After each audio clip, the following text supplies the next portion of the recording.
Hello, good evening mga bishi. Ayan, kauwi lang natin sa transactions natin dito sa syudad.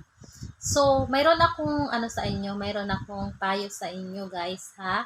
Kapag kayo ay mayroong mga reply or comment sa inyong mga post or sa mga reels or videos sa inyong mga followers or viewers, kailangan po nating sagutin ito.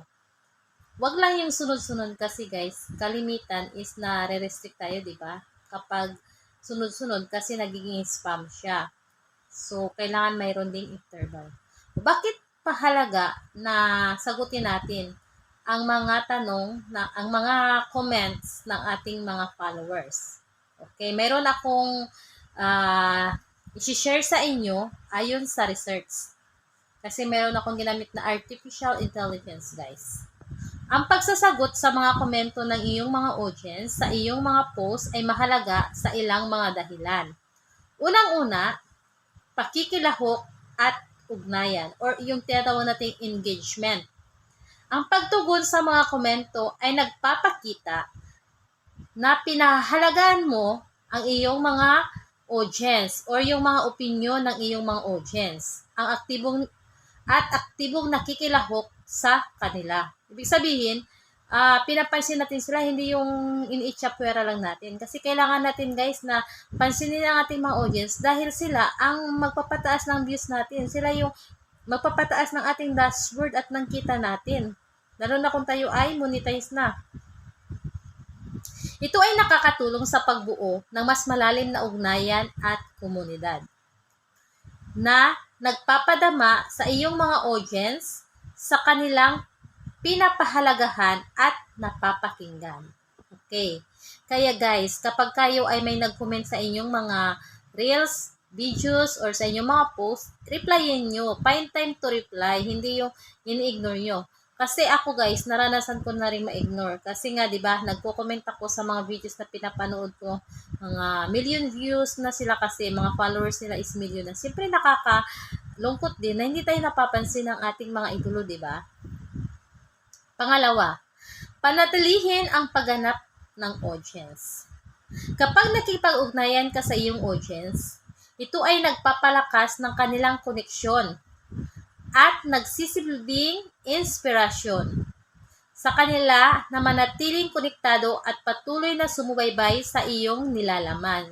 Ibig sabihin, susubaybayan nila ang mga content natin. Kaya dapat talaga na pansinin natin sila. Ang regular na mga interaksyon ay makakatulong sa pagpapanatili ng mga umiiral na taga-subaybay at sa pag-akit ng mga bagong taga-subaybay. Kapag tayo nagre-reply sa ating mga audience, isa rin yan sa mga dahilan kung bakit na pa-follow tayo ng ibang mga bagong audience kasi napapansin nila na tayo ay hindi isnabera. Kailangan ganun guys, kung ikaw ay isang content creator, huwag kang maging isnabera. Pangatlo, feedback at mga insights. Ang mga komento ay madalas na naglalaman ng mga mahahalagang puna, mungkahi at kaalaman. Sa pamamagitan ng pagsasagot, maaari kang kumuha ng mas mabuting pangunawa sa mga paborito ng iyong audience na maaaring magamit mo para iangkop ang iyong nilalaman sa kanilang mga interes. O di ba? Minsan may mga content tayo na nagko-comment sila na dapat ganito ganon. Kailangan nating sundin kasi yung feedback nila para mas mapaganda yung ating content. Ako guys, meron akong naging content sa kabilang account nung una ko pang yung about sa highlight. Pinost ko rin ito sa aking ibang social media account. So, may mga naging feedback ito. Yung iba daw is medyo hindi nila maintindihan. Kasi nga, yung nangyari doon guys, nag-voice over lang ako, tapos nilagyan ko lang siya ng video ko na hindi ako nagsasalita, pero may voice over ngayon. Kaya, ko lang na-present. So, naisip ko na hindi pala dapat na maglagay ako ng video ko na hindi nagsasalita, hindi kasi siya nagsabay yung bibig ko sa voice over ko. Kasi nga, nag-voice over muna ako bago ko nilagay yung picture o yung video ko. So, mali pala yun. So, ngayon natutunan ako, kaya dapat pala pang naglagay ako ng face ko, kailangan is nagsasalita talaga. Ang hirap kasi guys, diba na mag-voice over ka, tapos mag-ano ka ng face mo doon, hindi magtugma talaga yung bibig mo sa sinasabi mo. Okay. Pang-apat, positibong imahe ng brand. Ang pakipag-ugnayan sa iyong audience ay nagpapakita ng iyong pagiging approachable. Ayan, kailangan approachable tayo bilang content creator. Magalang at mapagkalinga. Ang positibong imahe ng iyong brand ay maaaring magdulot ng mas mataas na tiwala at kredibilidad na nagpapataas ng posibilidad na suportahan ng mga tao ang iyong gawain. So guys, kapag tayo ay nakikipag-ugnayan sa ating mga audience, may posibilidad na mas itangkilik nila yung ating mga contents, di ba? Paano rin ito? Kasi sabihin nila na dapat tayong suportahan dahil hindi tayo isnabera at pinapansin natin ang ating mga audience, mga followers. Number 5, pinalawak na pabor sa algorithm. O di ba yung machine algorithm natin? Ang machine algorithm ni Meta. Sa maraming plataforma, ang mga interaction tulad ng mga sagot at usapan ay maaaring magpataas ng pagkakakitaan ng iyong mga post sa mga algorithm. Ibig sabihin nito, ang iyong nilalaman maaaring ipakita sa mas malawak na audience kung may aktibong engagement sa section ng mga komento. So, nakakatulong din pala na mas ipakita ni Lolo Meta ang ating mga content sa mas maraming audience kapag tayo ay nakikipag-engage sa ating mga commenters, sa ating mga viewers and followers, lalo na sa ating mga comment section sa ating mga reels, videos, at posts. Kaya dapat replyin talaga natin guys. Huwag iisnabin ang ating mga audience. Number 6, pagkukwento at konteksto. Ang pagsasagot sa mga komento ay nagbibigay daan upang magbigay ng karagdagang konteksto, kaalaman o mga kwento kaugnay ng iyong nilalaman. Ito ay nagpapahusay sa kabuuang karanasan ng iyong audience at maaaring palalimin ang kanilang koneksyon sa iyong gawain. Yung nga guys, connection talaga guys. Importante ito para sa ating mga content creator. Kailangan natin makipag-connecta sa ating mga viewers, sa ating mga audience followers. Number 7, pagresolba ng alitan. Minsan, maaari ring magkaroon ng mga hindi pagkakasundo o negatibong komento.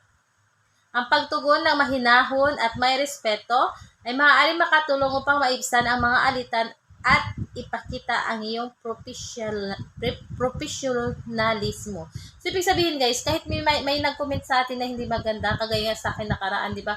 May nag-comment, may basher ako, lagi siyang naka-angry reaction. So, hindi ko na lang pinapansin. Kumbaga, sinabi ko lang na may basher ako, pero hindi naman ako nagagalit. Hindi ko naman siya sinasabihan ng masasamang salita. Basta sinabi ko lang na may basher na ako. So, ganun guys. Kapag ganun is mariresolve yung anumang di pagkakalat. Maging professional tayo as content creator.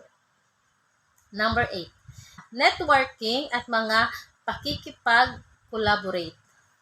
Ang pagkipag-ugnayan sa iyong audience kasama na ang ibang mga creator ay maaaring magbukas ng mga oportunidad para sa networking,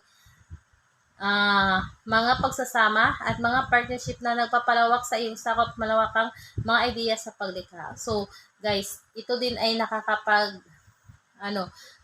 invite ng mga collaboration sa ibang mga sikat na content creator. Halimbawa, mayroon kang followers na sikat na or audience na sikat na, pwede ka makipag-collaborate guys. Kaya dapat talaga is maki-engage tayo sa ating mga audience. Tandaan, habang mahalaga ang pagsasagot sa mga komento, mahalaga rin na magamit ang iyong oras ng epektibo. Bigyan ng prioridad ang makabuluhang mga interaction at isalang-alang ang paggamit ng mga tool o estratehiya upang mapadali ang iyong mga tugon, lalo na habang lumalaki ang iyong audience. So, kailangan natin gumamit ng mga tools para hindi mahirap mag-reply. Kasi nga, di ba guys, lalo na yung mga big creators, nahirapan na sila mag-reply sa sobrang dami. Sabi dito, gumamit tayo ng mga strategies, ng mga tools para hindi mahirap na tugunin yung ating mga audience. Kailangan pa rin talaga nating tugunin sila, replyin, kahit na mahirap, guys. Yun talaga yung yung dapat nating gawin as content creators. So, sana guys, mayroon kayong natutunan sa aking advice ngayong sa video ito. Ito guys ay base sa aking research na mahalaga talaga ang pagtutugon o pagre-reply sa mga comments ng ating mga viewers sa ating mga videos, reels man or post. Okay? Salamat guys! Follow for more!